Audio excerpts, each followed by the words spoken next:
Hello everyone, welcome back to my channel. तो कैसे हो आप सभी? आई होप आप सभी अच्छे होंगे, ठीक-ठाक होंगे और अपना अच्छे से ख़्याल रख रहे होंगे और आप सभी को हरे कृष्णा, राधे-राधे, जय माता दी। तो आज है पहला नवरात्रा, तो नवरात्रों की आप सभी को हार्दिक-हार्दिक शुभकामनाएँ और जय माता की एक बारी फिर से। और ये देखिए इस बारी जो है मैं माता रानी की नई फ़ोटो लेके आई हूँ और ये है माता रानी की चुन्नी। तो चुन्नी जो है इस बारी मैं जो वेलवेट की लेके आई हूँ, तो पहले मैं आपको ये दिखा देती हूँ क्योंकि मैं कलश स्थापना कर रही हूँ। तो कलश स्थापना का जो मुहूर्त था इस बारी 6 बजे से सवा 7 बजे या साढ़े 7 बजे तक का था, मुझे पक्का याद नहीं है। तो 6 बजे से स्टार्ट था, तो मैंने जो कलश की स्थापना है वो सुबह ही कर ली थी। तो कलश के नीचे सबसे पहले मैंने एक प्लेट रखी है, चावल रखे थे सबसे पहले, फिर प्लेट रख के उसमें मैंने स्वास्तिक बना लिया था और कलश रख के जैसे कि स्वास्तिक मैंने कलश पे भी बना लिया था, जो लोटा है उस पर और कलावा बाँध के सबसे पहले मैंने इसमें थोड़ा-सा गंगा जल डाला है, फिर शुद्ध जल डाला है और फिर जो इसमें कलश में सामग्री डलती है, जैसे कि साबुत हल्दी हो गई, लौंग, इलायची, साबुत चावल, थोड़ी-सी कुमकुम और थोड़े से सिक्के, तो वो मैंने इसमें डाल दिया है। तो कलश में जो है मैं सुपारी डालना तो भूल ही गई हूँ, तो चलो कोई बात नहीं, भूल-चूक तो होती रहती है। जब भी हम पूजा-पाठ करते हैं तो हमसे एक भूल नहीं होती, कई भूलें हो जाती हैं। तो मैं बस ये होता है कि जब पूजा कर लेती हूँ तो लास्ट में जो है एक बारी क्षमा माँग लेती हूँ भगवान से, परमपिता परमात्मा से। तो मैं माता रानी से भी क्षमा माँग लूँगी कि अगर मेरे से कोई भूल-चूक हो जाती है पूजा-पाठ में तो मुझे क्षमा करें। तो बस मैंने जल इसमें डाल लिया था, सारी सामग्री डाल के, फिर इसमें मैंने जो है कलश में आम के पत्ते भी लगा दिए। तो आम के पत्ते जो है जैसे 5 या 7 या 11 हमें लगाने होते हैं, तो मैंने 7 पत्ते लगाए हैं। तो पत्ते लगा के उसके ऊपर मैंने प्लेट रख दी है कलश के ऊपर और उसमें चावल का आसन जो नारियल को देना होता है, तो मैंने चावल डाल के ऊपर नारियल रख दिया है। और नारियल पे भी मैंने जो है चुन्नी लपेट के कलावा बाँध दिया है, मौली बाँध दिया है और नारियल के ऊपर स्वास्तिक या तो बना लेना चाहिए, नहीं तो सिंपल तिलक लगा लेना चाहिए। तो तिलक मैंने लगा दिया है और साथ में दक्षिणा भी बाँध दी है। तो जब भी हम पूजा-पाठ करते हैं, तो पूजा-पाठ जैसे जब हम दक्षिणा चढ़ाते हैं, तो दक्षिणा इसीलिए होती है कि जो भी हम में जैसे पूजा-पाठ में या सामग्री में जो कमी रह जाती है, तो वो हमारी दक्षिणा से पूरी हो जाती है। और अब बीज लेते हैं खेतरी, तो हमारे में जो है खेतरी बीजना कहते हैं, तो कई लोग जौ बीजना कहते हैं, कई लोग जयंती बीजना भी कहते हैं। तो सबकी अपनी-अपनी जो है भाषा है, परंपरा है, तो उस हिसाब से जो है सब बोल लेते हैं। तो हमारे में तो खेतरी बोलते हैं। तो ये जो मिट्टी वाला बर्तन है, इस पे मैंने सबसे पहले स्वास्तिक बना लिया है, कलावा भी बाँध दिया है और इसको तिलक भी लगा दिया है बर्तन को। और अब इसमें मैंने भर लिया है मिट्टी, तो ये जो है मैंने थोड़ी देर भिगो के रखे थे और अब ये मैं डालूँगी। तो जो हैं थोड़े से ज़्यादा डालने चाहिए, वो इसलिए क्योंकि कई सारे जौ तो ग्रो होते नहीं हैं। तो जब हम ये जौ ज़्यादा डाल लेते हैं, तो जो खेतरी है वो अच्छे से मतलब ऐसे भरी-भरी जो है ग्रो होती है। तो वो देखने में भी काफ़ी अच्छी लगती है और दर्शन भी माता रानी के काफ़ी अच्छे होते हैं। तो ये जो मिट्टी का बर्तन है, इसके नीचे मैंने स्टील की प्लेट रख दी है, वो इसलिए क्योंकि ये मिट्टी के बर्तन में जब हम पानी डालते हैं, तो वो थोड़ा-सा सिमता रहता है इसलिए। तो ये स्टील की प्लेट रखी है, उसमें भी मैंने जो है स्वास्तिक बना लिया था। तो जो जब भी बीजने चाहिए हमें एकदम सबसे नीचे नहीं डालने चाहिए, थोड़े ऊपर-ऊपर ही रहने चाहिए क्योंकि ये जो ग्रोथ जब इनकी स्टार्ट होती है तो ये एकदम से ऊपर आ जाते हैं। अगर ज़्यादा नीचे करके बीज दो तो फिर उनको ज़्यादा टाइम लग जाता है ग्रो होने में। तो बस माता रानी का जयकारा लगा के मैंने खेतरी भी बीज लिया है और अब इसमें डाल लेते हैं जल। तो जल ये जो है मैं गंगा जल ही डाल रही हूँ क्योंकि थोड़ा-सा ही डालूँगी। वैसे पहले दिन ज़्यादा डालना चाहिए, मैंने थोड़ा इसलिए डाला है क्योंकि मिट्टी जो है गीली थी इसलिए। तो बस जोत भी मैंने जगा ली है और यहाँ पर मैंने कर दी है कलश स्थापना। तो पूजा तो मैंने कर लिया है और अभी जो पाठ करने हैं मुझे वो तो मैं करूँगी। तो बस कलश स्थापना तो हो गया मुहूर्त पे और अब मैं कराऊँगी गोपाल जी को स्नान। तो गोपाल जी को अगर मैं पहले स्नान करवाती तो ये मुहूर्त जो है निकल जाता इसलिए देर हो जाती। तो उसके बाद जो है फिर 11 बजे से स्टार्ट था मुहूर्त तो फिर मैंने सोचा वो तो फिर ज़्यादा लेट हो जाएगा। तो इसलिए फिर मैंने गोपाल जी को जो स्नान है वो बाद में ही करवाया है। तो इस बारी जो है मैं माता रानी की नई फ़ोटो लेके आई हूँ। लेके तो नहीं आई, ये मैंने फ्रेम ही करवाई थी। तो फ़ोटो मैंने ले ली थी मार्केट से और ये जो है मैंने फ्रेम खुद ही करवाई है।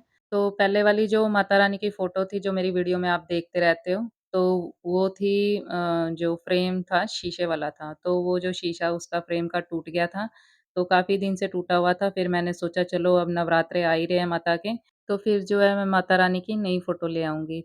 तो बस आपसे बातें करते हुए मैंने गोपाल जी को स्नान भी करवा दिया है और इनका जो है श्रृंगार भी कर दिया है और अब ये जो सामान है सँभाल दिया जाए। तो गोपाल जी की जो रूटीन होती है, दिनचर्या होती है, वो तो मैं आपके साथ शेयर करती रहती हूँ काफ़ी वीडियो में। तो बस अब ये जो जल है इसको डाल दिया जाए लोटे में और ये जो जाएगा प्लांट में। तो नवरात्रों के पहले दिन जो है थोड़ा पूजा-पाठ में ज़्यादा टाइम लग जाता है, वो इसलिए क्योंकि सारी तैयारी करनी होती है, कलश स्थापना करनी होती है, जौ बीजने होते हैं, तो पहले दिन जो है टाइम लगता ही लगता है। तो बस मैंने जोत तो जगा ही ली थी मंदिर में और यहाँ पर भी मैंने जोत जगा ली है गोपाल जी के सामने, क्योंकि यहाँ पर मैं बिहारी जी के नाम की जोत जो है जगाती हूँ। तो अब कर लेते हैं माता रानी की आरती, तो आरती जो है मैं माँ अम्बे गौरी की करती हूँ।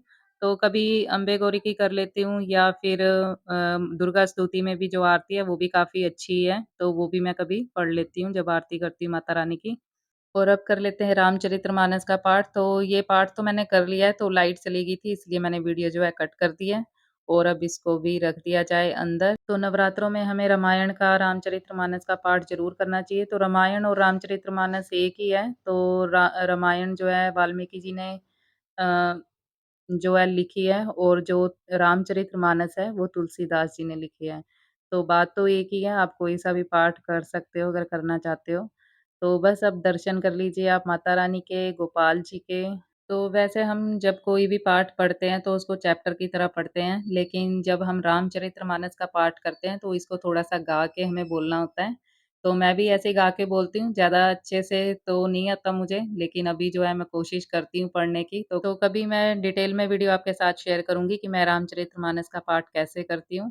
तो बस अब नवरात्रों की सुबह के टाइम की तो मेरी पहले नवरात्रे की पूजा-पाठ हो गई है और अब मैं आ गई हूँ रसोई में, तो रसोई में जो है थोड़ा-सा काम कर लिया जाए। तो ये दीपक जी थोड़ी-सी सब्ज़ी लेके आए थे, सब्ज़ी तो क्या आलू लेके आए थे क्योंकि नवरात्रों में जो है आलू ही खाए जाते हैं। तो इनको धो के मैं जो है उबालने के लिए रख दूँगी और ये खीरे और सेब वग़ैरह भी लेके आए थे, तो ये भी मैं धो के रख दूँगी अच्छे से। तो व्रत में जो है खीरे भी खाए जाते हैं, मूली भी खाई जाती है, कद्दू की सब्ज़ी होगी या फिर लौकी की सब्ज़ी होगी, तो ये भी नवरात्रों में खाई जाती है, लेकिन हम जो है ज़्यादातर आलू ही बनाते हैं क्योंकि लौकी की सब्ज़ी तो घर में वैसे ही नहीं कोई खाता। तो इसीलिए मैं जो है लौकी या कद्दू वग़ैरह मँगाती नहीं हूँ व्रत में क्योंकि फिर कोई खाएगा नहीं, कोई फ़ायदा नहीं, उसको फिर फेंकनी पड़ेगी। तो लौकी की सब्ज़ी होगी या कद्दू वग़ैरह ये हमारे घर में थोड़ा कम ही खाते हैं, तो मुझे ये वाली सब्ज़ी ज़्यादा अच्छी लगती है, जैसे लौकी हो गई, कद्दू हो गया या तोरी हो गई। तो ये सब्जियाँ मुझे ज़्यादा पसंद आती हैं। तो बस यहाँ पर मैंने जो है सब्जियाँ तो धो ली हैं, ये हरी मिर्चें भी मैंने मँगवाई थी क्योंकि ख़त्म हो रखी थी और हरी मिर्चों के बिना तो हमारी सब्ज़ी बनती नहीं है। तो हमारे घर में जो है मिर्चें थोड़ी ज़्यादा ही खाई जाती हैं, तो आपको पता ही है मैं अपनी सब्ज़ी में जैसे हरी मिर्च हो गई, काली मिर्च हो गई और लाल मिर्च तीनों ही डालती हूँ।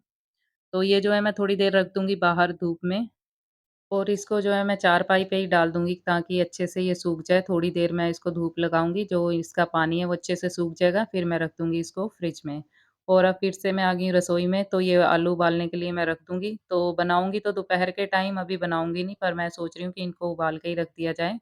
तो जितना काम सुबह हो जाए उतना ही अच्छा होता है।